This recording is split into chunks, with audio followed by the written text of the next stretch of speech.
নমস্কার বন্ধুরা, কেমন আছেন সবাই? আশা করি সবাই খুব ভালো আছেন। আমি সর্বাণী। আমার বই পড়ুন বইকে ভালোবাসুন চ্যানেলে সবাইকে স্বাগত জানিয়ে আজ আমি সাহিত্যিক বিভূতিভূষণ বন্দ্যোপাধ্যায়ের লেখা একটি ছোট গল্প অভিমানী পড়ে শোনাচ্ছি। শুনতে থাকুন, পাশে থাকুন। কাশী থেকে মোগলসরাই এলাম একেবারে নিঃসম্বল অবস্থায়। এর 6 মাস আগে আমি মুঙ্গেরে পিসিমার বাড়ি থেকে কাশী আসি এমনই নিঃসম্বলে। মুঙ্গেরে পিসিমার বাড়িও এসেছিলাম নিঃসম্বলে, নিজের দেশ যশোর জেলার এক অজপাড়াগা থেকে। উদ্দেশ্য চাকরি খোঁজা।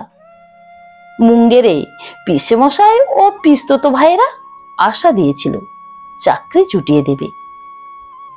তারা তা পারেনি কিংবা করেনি।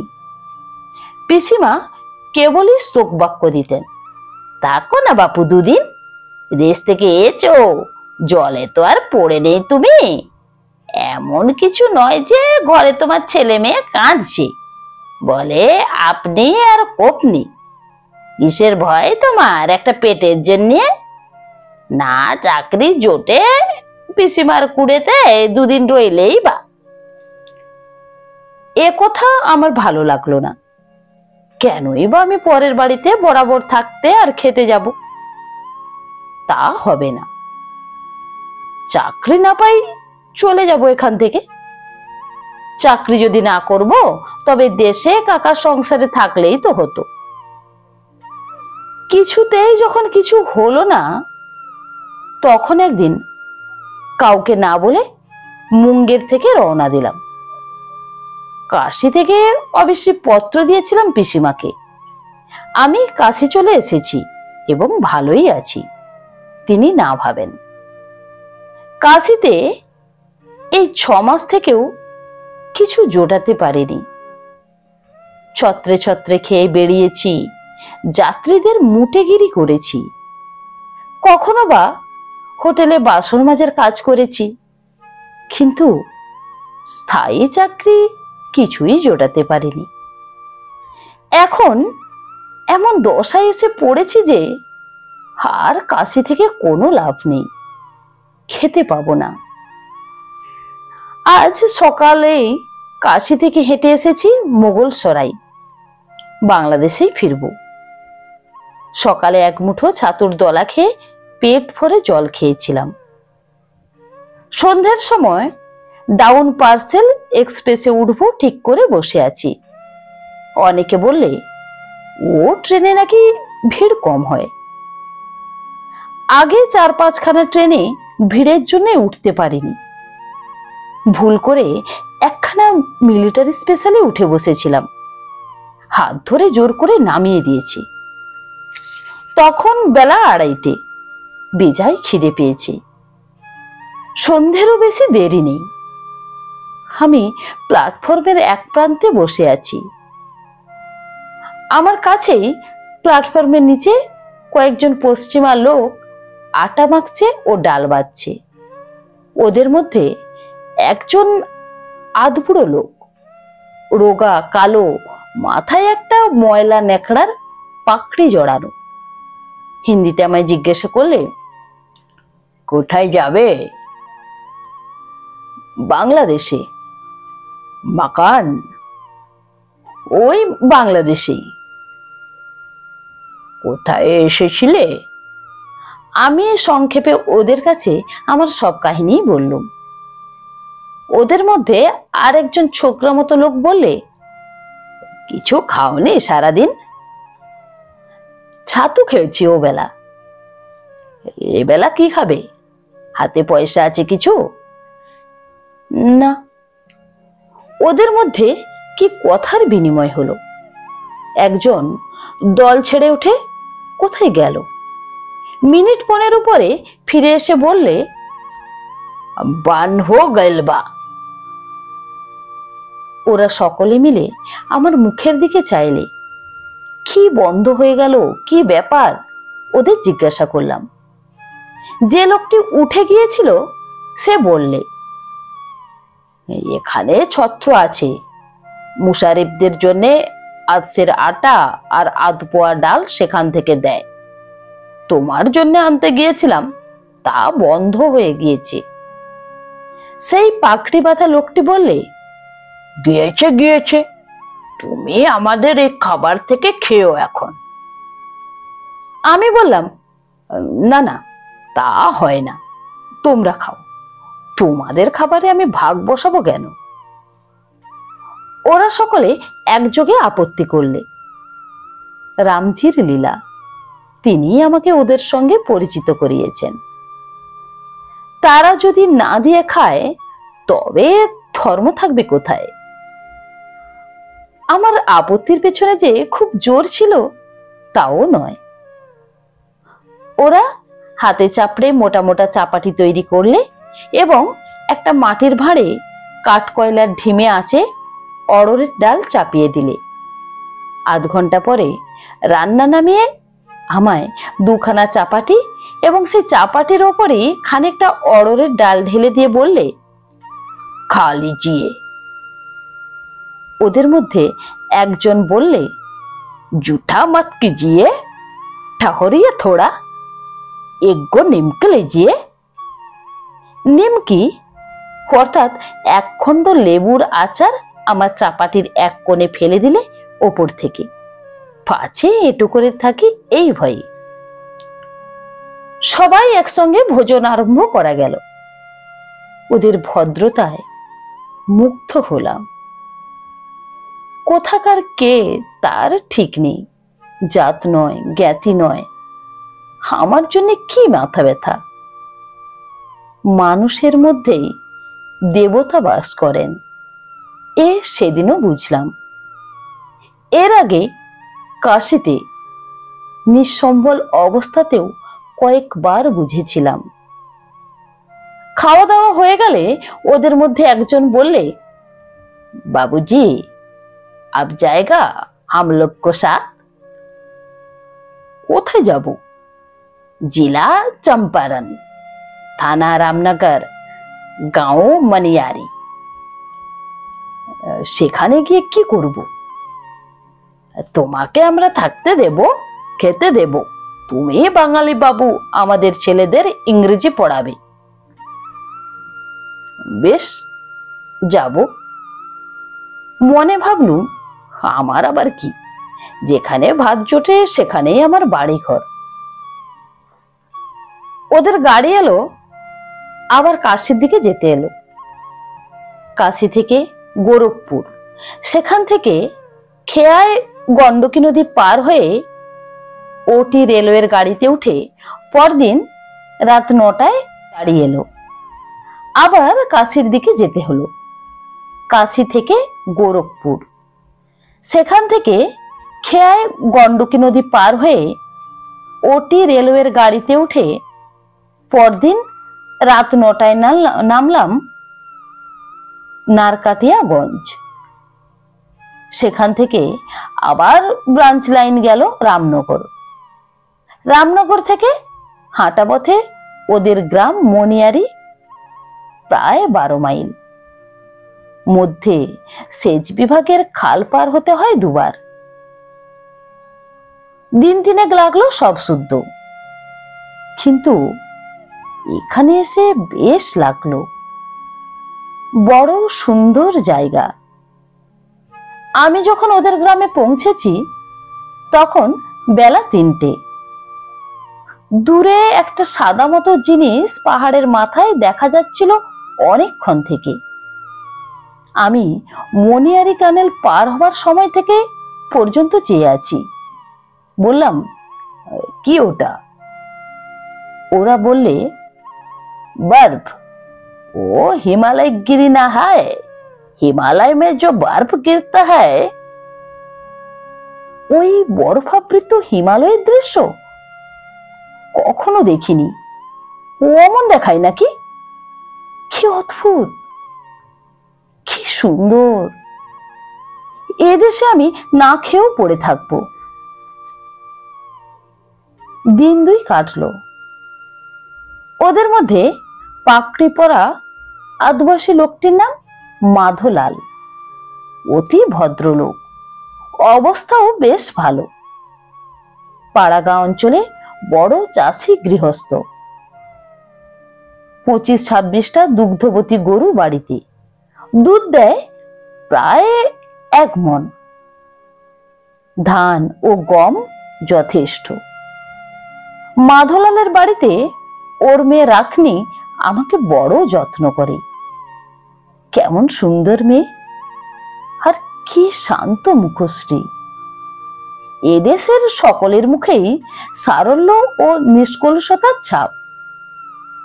স্থানটি সভ্য জগৎ থেকে অনেক দূরে, হিমালয়ের পাদপ্রান্তে অরণ্যভূমির প্রান্তদেশে।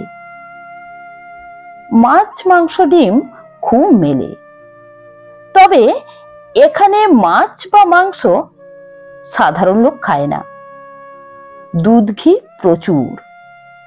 আগের চেয়ে এখানে এখন আকড়া হয়ে গেলেও অন্য দেশের তুলনায় যথেষ্ট সস্তা।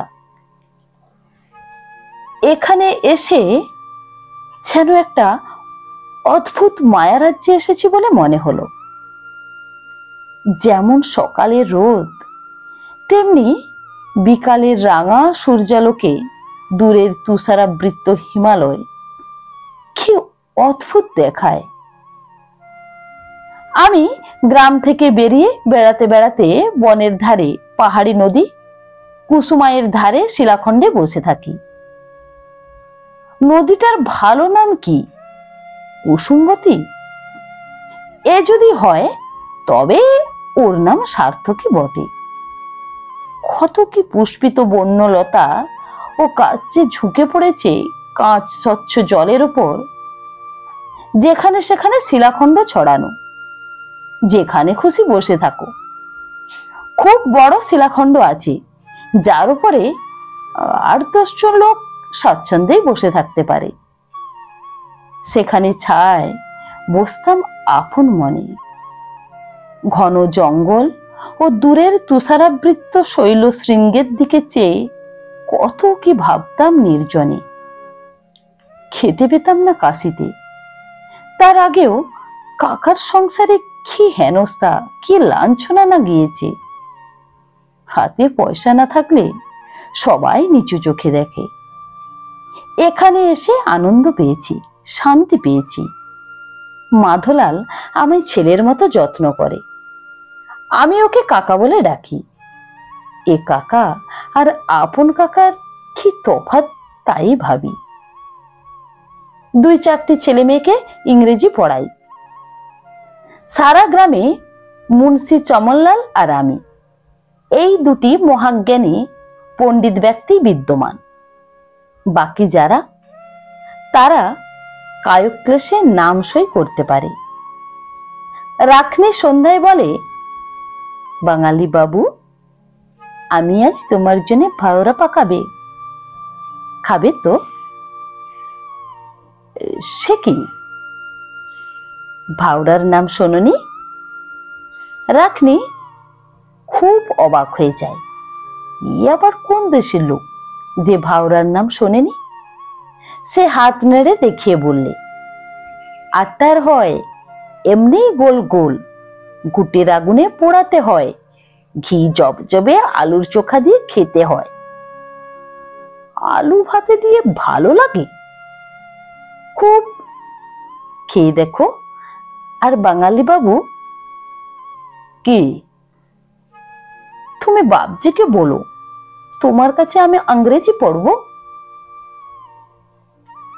আজই বলবো। তারপর রাখনি আমার সঙ্গে বসে গল্প করে।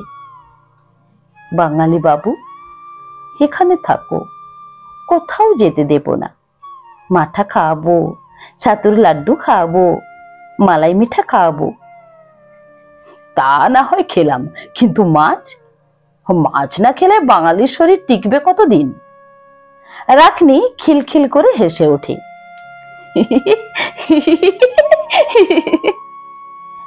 ঝকঝক করে ওর মুক্তোর মতো দাঁতগুলি। 14-15 বছরের সুশ্রী মেয়ের মুখের প্রাণ খোলা হাসি। বলে, মাছলি কত আছে কুসুমাইয়ে, পাটানডাঙ্গির নাহরে মাছ ধরতে যাবে। সে গভর্নমেন্টের খাল, সেখানে ওদের লোক বসে আছে, মাছ ধরতে দেবে কেন? আমি ধরবো, তোমাকে ধরে দেব। মেয়ে মানুষকে নহরের চৌকিদার কিছু বলবে না। এবার আমি হেসে ফেলি, বললাম, গভর্নমেন্টের চৌকিদার মেয়ে পুরুষ বাজবে না রাখনি, চুরি যে করে তার আবার মেয়ে পুরুষ। দুজনেই খুব হাসি, আমোদ লেগেছে দুজনেরই। রাখনি এত ভালো মেয়ে, তার আপন পর জ্ঞান ছিল না। আমি ওদের বাড়িতে কেউ না, অন্নদাস বলা যেতে পারে। রাখনি কিন্তু আমাকে বড় আপনজন ভাবত। তার সর্বদা চেষ্টা ছিল যাতে আমি অভুক্ত না থাকি, খেয়ে আমার পেট ভরে। এজন্যে তার কত যত্ন, কত অসম্ভব হাস্যকর প্রয়াস। আমি বলতাম, রাখনি, আমি বিদেশি লোক, আজ এসেছি, কাল চলে যাব। তুমি আমাকে অত ভালোবাসো কেন? আমি চলে গেলে কষ্ট পাবে। রাখনি বলতো, ইস, চলে যাবে বই কি, তবে কি, বিয়ে করব তোমাকে, দুজনে বাস করব আমাদের বাড়ির পাশে। চলবে কিসে? বাবার কাছ থেকে জমি চেয়ে নেব, তুমি জমি চাষ করবে। ওইটুকু মেয়ের কি বুদ্ধি, আমার এমনি হাসি পেত। এর মধ্যে সব ঠিকঠাক করে বসেছে। রাখনিকে আমারও বড্ড ভালো লাগতো। ওর স্নেহ যত্ন ভুলবার নয়। অবশ্যই ওর বাবাও খুব ভালো, একদিনের জন্য আমার প্রতি তার অযত্ন দেখিনি। আমি ওখানে মাস 6 থাকবার পরে এক ঘটনা ঘটল। একদিন সন্ধ্যার সময় বেরিয়ে এসে দেখি বাড়ির সকলকে ব্যস্ত, চঞ্চল ভাব, মুখ গম্ভীর। শোনা গেল মাধলালের স্ত্রীর প্লেগ হয়েছে। প্লেগকে ওখানকার লোক বড্ড ভয় করে। বাড়িতে লোকজন আসা বন্ধ হয়ে গেল। গ্রামের চৌকিদার 11 মাইল দূরবর্তী থানায় খবর দিতে ছুটল। পরদিন সন্ধ্যায় মাধলালের স্ত্রী মারা গেল। মাধলালকে ধরল প্লেগে। তৃতীয় দিনে মাধলালও মারা গেল। একই সঙ্গে মাধলালের এক বৃদ্ধা পিসিও দেহ রাখলেন। 6-7 দিনের মধ্যে মাধলালের বাড়ির সকলেই কাবার হলো, রাখনি বাদে। প্লেগ তখন আশেপাশের 2-1টি বাড়িতে ধরেছে। ইতিমধ্যে একদিন ডাক্তার এসে সকলকে প্লেগের টিকাও দিয়ে গেল। বেঁচে গেলাম আমি ও রাখনি। আধমরা অবস্থায় বাঁচা। আমার তখন কোনো জ্ঞান চৈতন্য নেই, এমন অবস্থা। এমন দুর্দিনের মুখ কখনো দেখিনি। প্রতি মুহূর্তে মৃত্যুর সম্মুখীন হয়েছি। মৃত্যুর সে কি করুণ দৃশ্য দেখেছি চোখের সামনে। রাখনিকে নিয়ে আরো মুশকিল। তাকে সান্ত্বনা দেব কি? নিজের চোখের জল থামে না। যখন সব মিটে শেষ হয়ে গেল, প্লেগ থামলো। তখন ওদের বাড়িতে আমি আর রাখনি আর ভক্তদাস বলে ওদের এক পুরনো চাকর, এই 3 জনে টিম টিম করছি। কয়েকদিন কেটে গেল। সরকারি লোকেরা এসে ঘরদোর ধুয়ে, ধোঁয়া দিয়ে, ওষুধ ছড়িয়ে পুরানো কাপড় চোপড় পুড়িয়ে দিয়ে গেল। আমার আর ভালো লাগছে না। এখান থেকে বেরিয়ে পড়তাম, কিন্তু রাখনিকে কার কাছে ফেলে দিয়ে যাই, এই হয়েছে মহা সমস্যা। এ আবার কি বিষম বন্ধনে ভগবান আমায় জড়ালেন তাই ভাবছি। বেশ ছিলাম স্বাধীন, খাই না খাই কোনো বন্ধন বা দায়িত্ব ছিল না। গ্রামের লোক বলে, তুমি রাখনিকে বিয়ে করে ওদের বাড়ি থাকো, অবস্থা ওদের সত্যিই ভালো, যথেষ্ট জমি জমা, গরু বাছুর, গোলা ভরা ধান, গম, জব, সর্ষে, এসবের মালিক হয়ে থাকা বড় কম কথা নয়। ভেবে দেখো বাঙালি বাবু, এ বড় চারটিখানি কথা নয় আজকার দিনে। রাখনি, তার কথা কি বলবো, সে তো আমাকে বেশ ভালোবাসে, দিন রাত কান্নাকাটি করে, আমি তাকে বোঝাই, সান্ত্বনা দেই। একদিন রাত্রে হলো কি, সেই কুসুমবতী নদীর ধারে বসে আছি, রাত বেশি নয়, সবে সন্ধ্যা উতরেছে। ঘুলি ঘুলি অন্ধকার ঘন গাছের তলায় এমন সময় রাখনি সেখানে এসে পেছন থেকে কাঁধে হাত দিয়ে দাঁড়ালো। চমকে উঠে বললাম, কে রে? ও তুমি? এমন করে আসতে হয়? ও ভয় করে না আমার? ভয় কিসের? ভূতের। তুমি তো ভূত মানো না বাবুজি। মানি নে, আবার ভূত না মারলেও ভয় করে এই অন্ধকার রাত্রে। বসো রাখনি, একটা কথা। ও বসলো আমারই পাশে, বসে বললে, কি? আমি ভাবছি এখান থেকে চলে যাব, অনেকদিন হলো এসেছি। যাবে? আর আমি, আমাদের বাড়ি ঘর? ভক্তদাস তো রইল, ও তোমার দেখাশুনো করবে, আমিও মাঝে মাঝে সময় পেলে এসে দেখে যাব। আমি যাব তোমার সঙ্গে? কোথায় যাবে? তাছাড়া ঘরবাড়ি, গরু বাছুর, গোলা, জমি জমা, এসব কি হবে? ওসব ভক্তদাস নিক, আমার ওতে দরকার নেই। সত্যি বলছি বাবুজি, কি হবে গরু বাছুর আর ঘর ধরে? তুমি যাকে হয় বিলিয়ে দিয়ে যাও, আমি এখানে থাকবো না, আমার ভালো লাগবে না। কথা শেষ করে ও মিনতির সুরে আমার হাত দুটি ধরে বললে, আমায় ফেলে কোথাও যেও না বাবুজি, বলো যাবে না? আর যদি যাও আমায় নিয়ে যাবে, এখানে থাকবো কার কাছে তা বলো? কেন ভক্তদাস? না, আমি থাকতে পারবো না। ভক্তদাস মরে গেলে তখন কার কাছে থাকবো? সে ব্যবস্থাও হয়ে যাবে তখন। না, ব্যবস্থাতে দরকার নেই বাবুজি, আমি তোমার সঙ্গেই যাব। আমি পড়ে গেলাম মহা ফাঁপড়ে ওর কথা শুনি। এতক্ষণ নির্জনে বসে এই কথাই কিন্তু আমি ভাবছিলাম, রাখনিকে নিয়ে কি করি। এই হয়েছে আজকাল আমার বড় ভাবনার কথা। আমি চুপ করে আছি দেখে রাখনি বললে, শুনবে বাবুজি আমার একটা কথা? কি? আমাকে এখান থেকে নিয়ে চলো, আমাকে শাদি করতে হবে না তোমাকে, চলো তুমি আর আমি কোথাও গিয়ে ভগবানের নাম করি।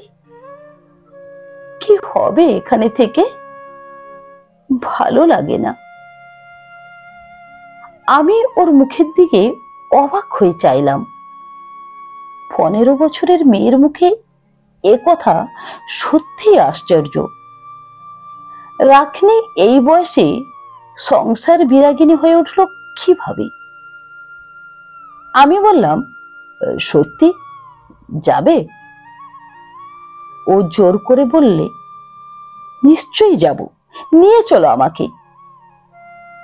এখানকার বিষয় আশয় বিলিয়ে দাও কাউকে, নয়তো ভক্তদাসকে দাও, ও থাকুক এ বাড়িতে। ভগবানের নাম করি গে চলো, গেলাম একদিন সত্যিই ওকে নিয়ে। এলাম গন্ডক নদী পার হয়ে গোরখপুর হয়ে কাশী। সঙ্গে ছিল প্রায় 400-500 টাকা আর রাখনির মায়ের অনেক সোনার গহনা। কাশী থেকে গেলাম হরিদ্বার। এদিকে তখন আমার মনে ভয় হয়েছে, নাবালিকা মেয়েকে নিয়ে চলে এসেছি, পুলিশ হয়তো উৎপাত করতে পারে।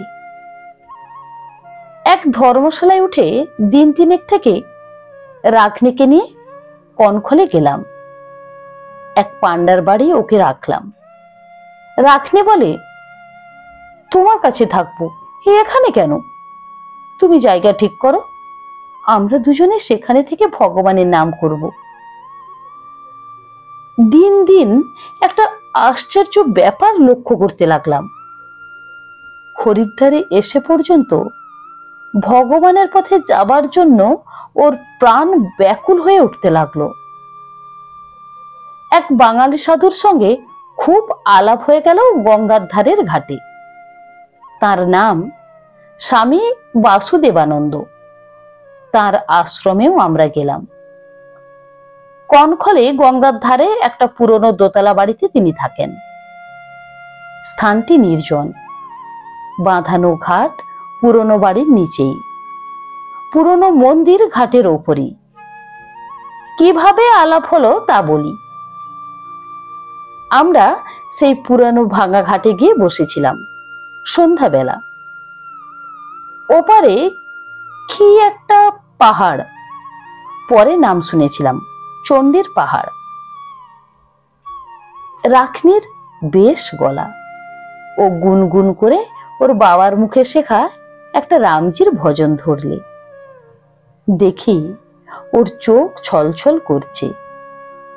বললাম, রাখনি, আর একটু জোরে গাও, বেশ লাগছে। না, গাইব না। মার খাবে জোরে না গাইলে। দুজনেই হেসে উঠি। সত্যি কি সুন্দর কেটেছে এই হরিদ্বারের গঙ্গার ধারের দিনগুলি, মনে মনে তাই ভাবি। কি সুন্দর সন্ধ্যা, কি চমৎকার জ্যোৎস্নার আলো গঙ্গার নীল ধারার ওপর। আমরা বসে আছি, এমন সময়ে ঘাটের ওপরের মন্দিরে আরতির ঘন্টা বেজে উঠল। আমরা ঘাট থেকে উঠে আরতি দেখতে গেলাম। সুন্দর কৃষ্ণ মূর্তি। আরতির পরে বৃদ্ধ পূজারী আমাদের হাতে প্রসাদের বাতাসা বিতরণ করলেন। স্বজাতীয় চেহারা দেখে মনে হলো তিনি বাঙালি, দেখলেই ভক্তি হয়। রাখনি বললে, জিজ্ঞেসও করো না, উনি কি এ মন্দিরে থাকেন? আমি বিনীতভাবে বললাম, আচ্ছা, আপনি কি বাঙালি? তিনি হেসে বললেন, হ্যাঁ, তুমিও তো বাঙালি। আগে হ্যাঁ। কোথায় উঠেছ এখানে? এক পান্ডার বাড়ি। আমি তাকে রাখনির বিবরণ সব খুলে বললাম। রাখনিও ছলো ছলো চোখে দেহাতি হিন্দিতে তার মনের কথা খুলে বলল। আমরা তার আশ্রয় প্রার্থনা করলাম। তার আশ্রমে আমাদের স্থান দিলেন। রাখনি কি খুশি! 7 দিনের মধ্যে সে সাধিকা সন্ন্যাসিনী বনে গেল। 15 বছরের মেয়ে। কি তার ভজন গানে নিষ্ঠা! মন্দির মার্জনা করতে লাগলো যেন প্রাণ ঢেলে দিয়ে।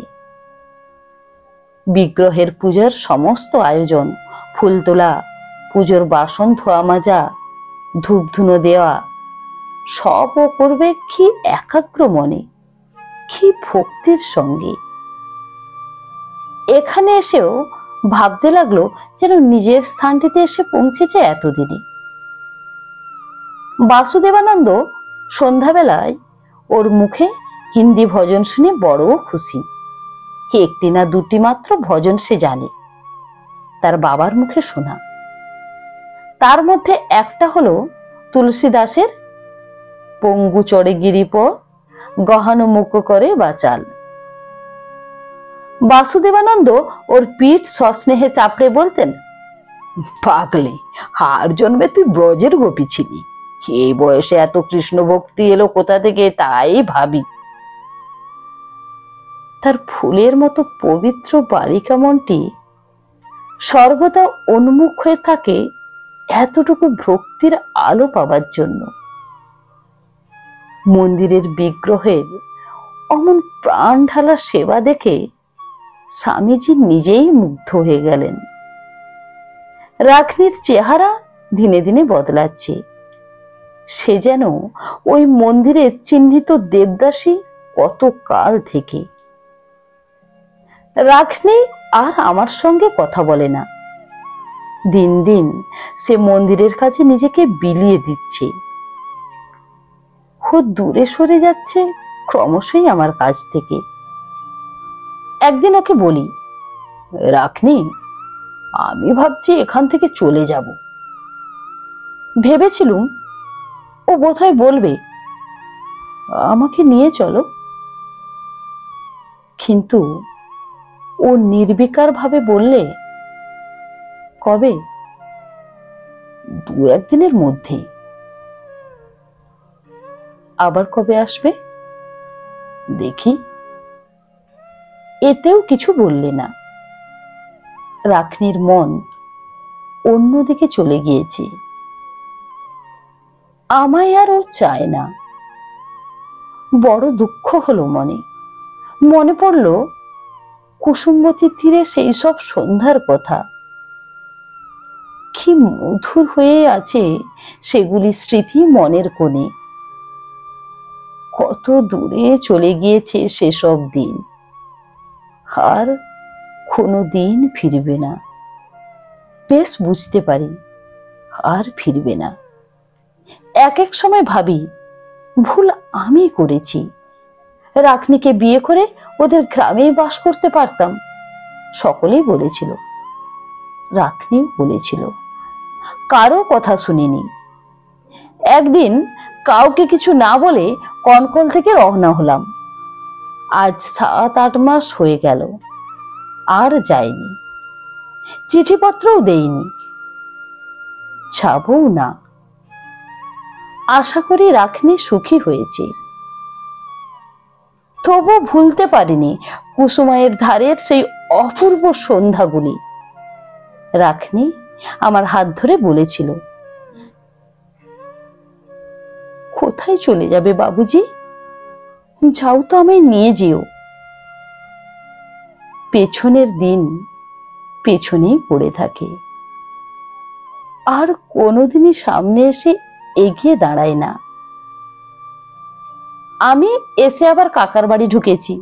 কাকার গরু বাছুর বাঁধি, হাট বাজার করি, খুড়িমার মুখ নাড়া খাই, সঙ্গে সঙ্গে 2টো ভাতও। নয়তো এ বাজারে ভাত পাচ্ছি কোথায়?